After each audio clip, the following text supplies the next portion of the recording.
خبر دیں آپ کو، chairman P T I Imran Khan کی جانب سے ٹویٹ کیا گیا. انہوں نے کہا ہے کہ پاکستانی کی حیثیت سے مجھے شرمندگی محسوس ہوتی ہے. عمران خان نے لکھا کہ بدماشوں کی حکومت نے محب وطن پاکستانی امجد شعیب کو جیل میں بھیج دیا. اقتدار سے چمٹے رہنے، آواز دبانے کے لیے بغاوت کا الزام لگایا گیا. Chairman P T I Imran Khan نے ٹویٹ کیا گیا ہے. انہوں نے کہا ہے کہ پاکستانی کی حیثیت سے مجھے شرمندگی محسوس ہوتی ہے. بدماشوں کی حکومت نے محب وطن پاکستانی امجد شعیب کو جیل بھیج دیا.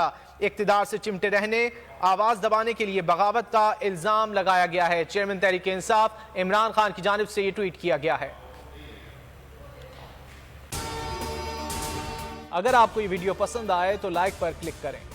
اف کیا ظلم ہے. بول ایک دفعہ پھر سازشی عناصر کے نشانے پر. چیف جسٹس سپریم کورٹ کا نام لے کر کو چیئرمین بول شعیب شیخ کو فری ٹرائل کا موقع نہیں دیا جا رہا. تفتیشی آفیسر جو مدعی بھی ہے اپنا بیان ریکارڈ کروا چکا ہے کہ کبھی